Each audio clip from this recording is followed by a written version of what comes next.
Welcome to EPG Pathshala. I am Dr. Rukhsana Rahman from the Department of Women's Studies, Guwahati University. I will be speaking on disruption of traditional gender roles during displacement and peace building. This is a lecture which focuses particularly on how traditional gender roles are disrupted during displacement and during the period of peace building. In the introduction, before examining how traditional gender roles are disrupted during conflict-induced displacement, a review of some basic concepts when discussing gender and the gender roles should prove useful. Gender usually refers to the social differences and relations between men and women which are learned and transformed. The term gender does not replace the term sex, which refers exclusively to biological differences between men and women. The gender roles. It defines what is considered appropriate for men and women within the society, social roles and also division of labor. It also involves the relation to power, how power is used by whom and how it is shared. It also varies greatly from one culture to another and change over time. It also varies from one social group to another within the same culture. Race, class, religion, ethnicity, economic circumstances and age influence gender roles. Sudden crises like war or famine can radically and rapidly change gender roles. Oxfam and the ABAAD, Resource Center for Gender Equality, conducted a gender situation and vulnerability assessment among Syrian refugees, Palestinian refugees from Syria now living in Lebanon in 2013. Their research findings changes in gendered norms, values and identities clearly indicates how conflict and displacement traditional gender roles. I quote, "Patterns of mobility and lifestyles have changed and in part as a result of this, both women and men have been forced to redefine core aspects of their identities. As well as losing their traditional role as breadwinner, men seeking jobs and services also often face threats and discrimination from some members of host communities.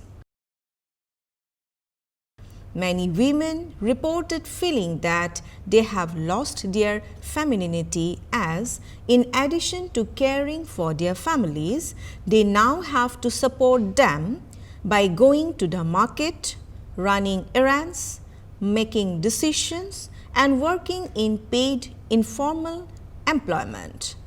However, for some other women, this has created an increased sense of empowerment. In almost all societies, specific gender roles of men and women are clearly defined by society. In this framework, women are generally assumed to be soft, docile, weak, and their space is considered to be in the private sphere. This exclusion of women from the public sphere made them oblivious of their potential, that they could also become equal partners of their male counterparts is inconceivable. Society has long ignored the potential of women in peace building, preferring to see them as victims and in need of protection. But the fact of the matter is that women are a crucial resource in conflict resolution and significant contributors to the peace building processes.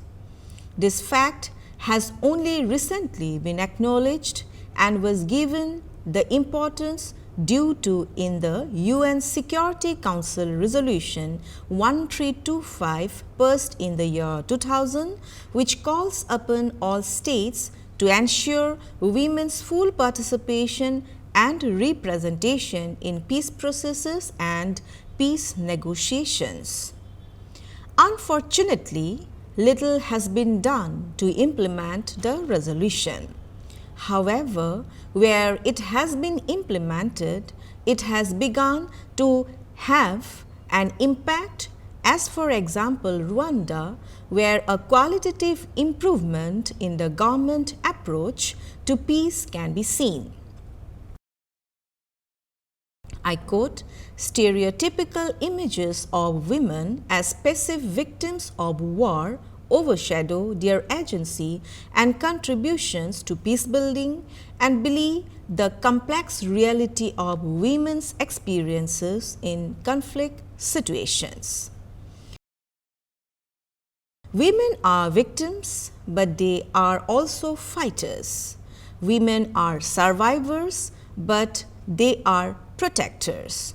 Women are also peace builders. At times of war and conflict, when routine life is severely disrupted and violence is a reality of everyday life, governments alone cannot sustain peace. At this time, women play an important role. They are the ones who can articulate the need for peace in their communities, since they understand only too well the price to be paid for war. They are the ones who are most impacted by the conflict. They are rendered homeless, their husbands are killed or go missing, their children barely survive. They have a profound personal commitment and a vested interest in peace, in building peace and reconciliation. When social order and rule of law break down, it is women who suffer most. When men and teenage boys go off to war, women become the heads of households and must provide food, income and security for remaining family members. Women are subject to gender-based violence used deliberately as an instrument of war and often suffer from deep psychosocial trauma. Even after the cessation of conflict, when soldiers come home, they are suffering from deep trauma and alienation. They take out their frustrations on those in the house, the women and the children. It is indeed an irony that those who are so affected by wars and conflicts are the ones who are excluded from peace talks and peace-building efforts. But even though usually excluded from the official talks and negotiations, women are active informally in their own communities, working for reconciliation and peace, active in peace marches and reconciliation efforts across conflict lines. Examples across the world are evident in Nigeria, in Kashmir, in Afghanistan. These places have had women organize in the face of threats and danger for peace efforts, for better facilities for their children in war-torn or conflict-ridden areas, for medical facilities and medical care for expecting mothers. Perceiving them as victims only overlooks a huge chance to use their energies for recovery and transformation. Lee H. Hamilton, director of the Woodrow Wilson Center, pointed out to the position of women as victims of deadly conflict, but also the role that women play in conflict prevention, management, and resolution. He said that, I quote, "It is the one of the great tragedies of the modern world and of the ancient world as well, that women and girls are often the most adversely affected victims of the violent conflict, targets for abuse, refugees, inhabitants of shattered communities and states. But time and again women have demonstrated their resilience in overcoming despair and building peace." Unquote.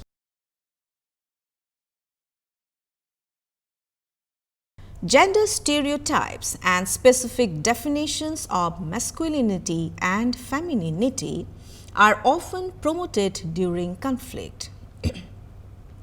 Men are exhorted to defend the nation, quote unquote, and women are called upon to support the war by tending the home fires. Their roles as mothers are lauded, as they are called upon to send their sons to war. Women have often drawn moral authority from their role as mothers to become active in peace movements and join women's organizations opposing the war. This involvement, though not an obvious reversal of roles, does in fact actually work against warmongering. Gender relations and roles are subjected to stress and change during and after conflicts, especially in situations of displacement, where families are forced to live in camps for extended periods of time.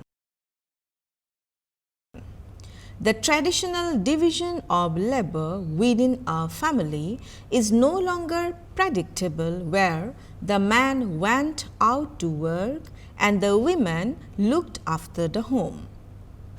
More often than not, the men were engaged in fighting or had been killed. Women had to become responsible for the family, and this necessity changed the way women were traditionally seen. The woman was forced to leave the shelter of her home to fend for herself and for her family. This reversal of gender roles brought to fore qualities that women were not traditionally associated with. These are strength, resilience, energetic action, vigor, dynamism, and drive. From being passive and subjugated, she became powerful. The flip side to this gender reversal also has to be noted. Jan Hall Lute, Executive Vice President of the United Nations Foundations and Consulting Director of the Conflict Prevention Project at the Woodrow Wilson International Center for Scholars, commented, I quote, "Women play often unacknowledged but vital roles in sustaining security. Women, despite their common image as victims, take care of their children, of their families, and of their communities, especially during wartime. Women are very active on their own behalf in terms of self-preservation. women are often the stabilizing force in the societies in which they exist. This is certainly true in post-conflict settings where women represent essentially the backbone of reconstruction and rehabilitation and the reintegration of former combatants and the re-emergence of basic economic activity in a society, in a war-torn society, once a peace has been achieved. Now let us discuss about the disruption of traditional gender roles and its positive effects on women. It has been found that conflict affects gender relations and roles. Women's exposure to conflict often increases their engagement in economic, social and political spheres. With women's increased participation in the public sphere, one can expect a positive effect of conflict on women. This increased economic independence, greater confidence and self-esteem may help to empower women and increase their bargaining power within the household. If these kinds of changes in a woman's life can be sustained, then perhaps conflict can also provide a way to transform social structure and promote gender equality. Household welfare. Women's changing role as the primary breadwinner of the household due to conflict can have two positive effects. Firstly, the participation of women in the labor market as the primary breadwinner of a conflict-affected household can recover the economic losses of the household. Secondly, economic empowerment of women may lead to improved investment in children's education, health and food consumption, which can bring overall positive effect for the welfare of the family. An outstanding example is that of Kashmir, in a region cursed by prolonged conflict in which an estimated 45,000 people have lost their lives. Kashmir still sees no signs of resolution of conflict and the return of peace. In the clash between the militants and the security forces, the lives of ordinary inhabitants of Kashmir have become a veritable hell.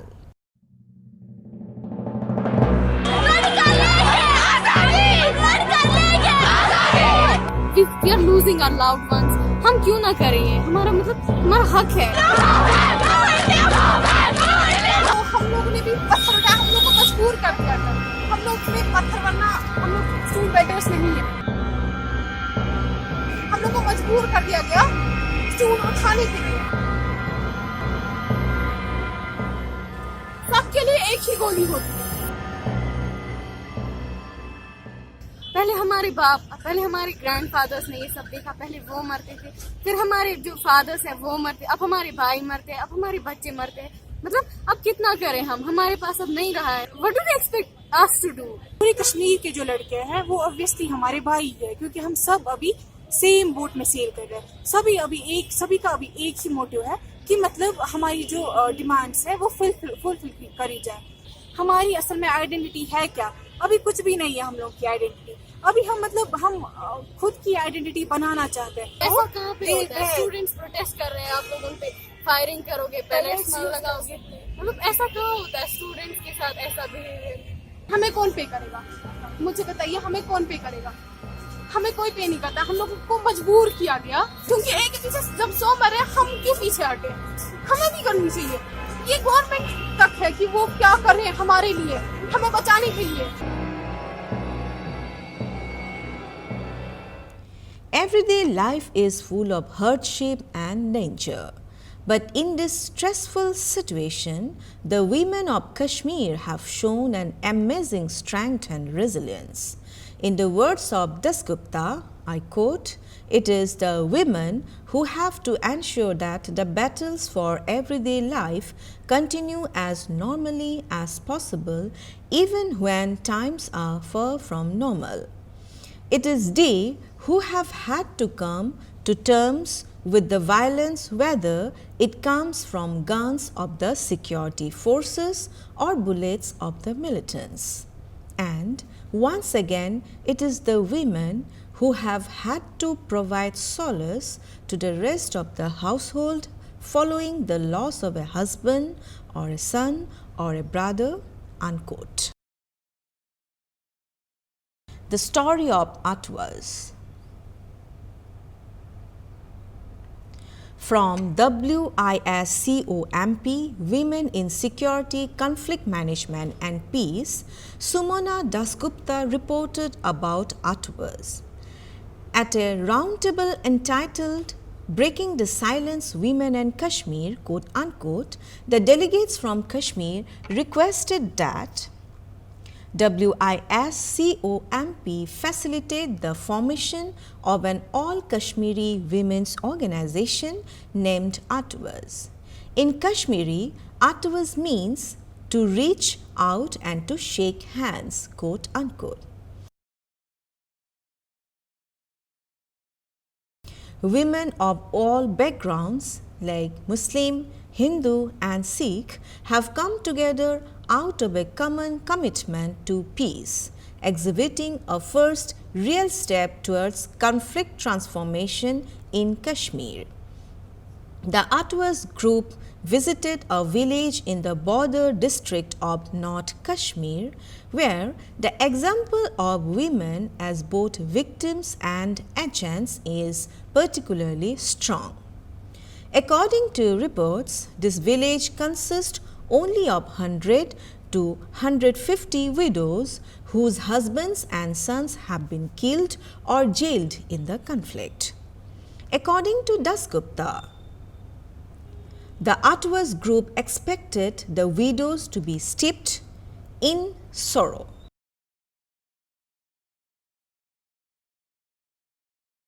However, it had been 8 years since the death of her husband, and the widows now identified themselves primarily as survivors. The women of that village had moved from the private to the public space. They go to the relief office and negotiate for assistance, interact with local authorities, collect wood in the jungle, grow maize and work as laborers.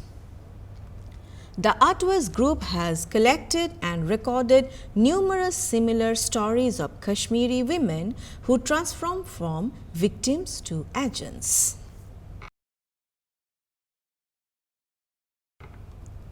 However, men of a patriarchal society find it difficult to accept that women can successfully manage the household and bear the economic burden in the absence of a man.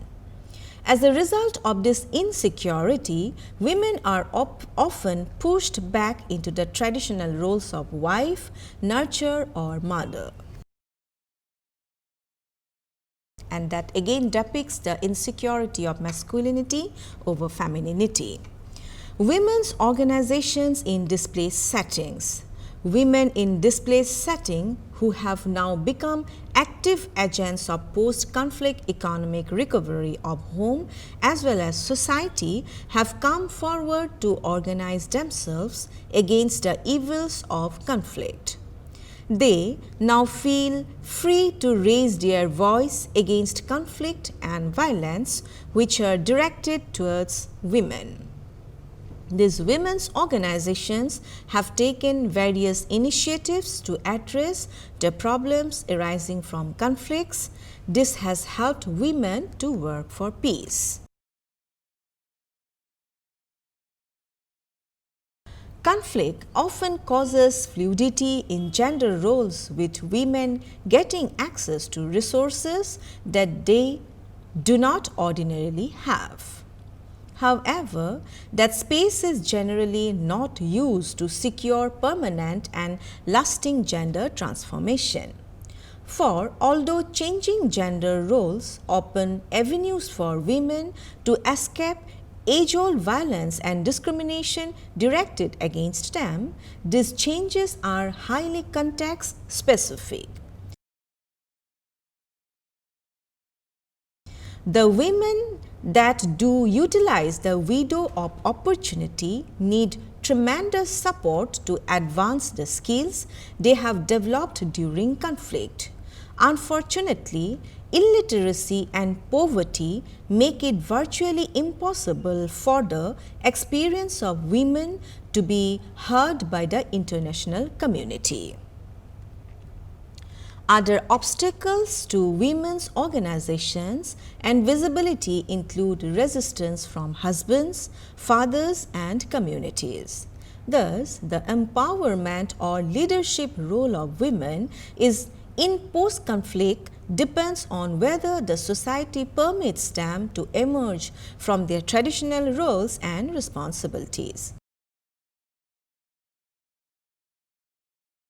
Although conflict may break traditional gender roles by leaving women as the heads of household, it also affects women negatively. The empowerment of women as decision makers remain more in theory than in actual practice. Now let us discuss about disruption of gender roles and its negative effects on women in detail. Traditional roles are quite different for men and women in different cultures and ethnic settings. The different role structures largely depend on factors like education, religious and cultural norms, the legal status of women, and the degree of exposure to Western education and culture.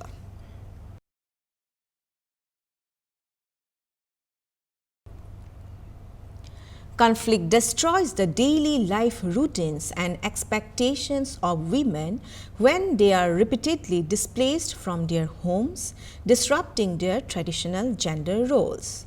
When women are displaced from their comfort zone, it increases their vulnerability. Women generally face considerable abuse as their husbands and sons are occupied in fighting and are incapable of supporting their families. It is at this stage that women become most vulnerable with the absence of any family support system.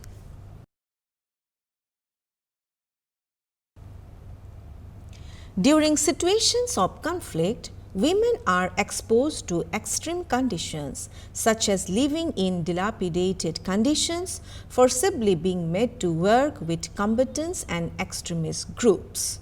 Women and girls might be seen playing multiple roles such as domestic servants, sexual partners, comfort to women, informants for the soldiers.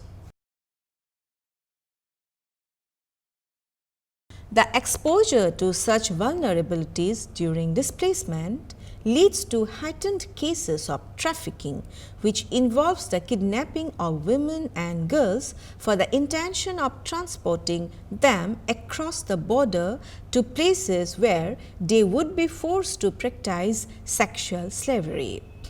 It is heightened because of the poverty that strikes the conflict-ridden area.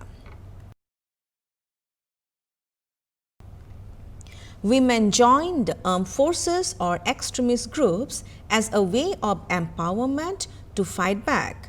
Quite often, it is also seen that extremist groups force the women to join them under the threat to their lives. Another precarious situation a woman might face is being targeted as a suspect of belonging to terrorist group. A woman's forced role as provider means that she has to face increased stress as during conflict or in situations of displacement, basic goods are difficult to locate. Her workload increases, she has to work both inside and outside the house. Traditional gender roles are often reinforced in situations of displacement. Women are forced to stay indoors, their movement is restricted because of the lack of safety outside the four walls of the home. As in Afghanistan, their re-employment opportunities are restricted. Women only find employment in manual household work or have to take recourse to begging.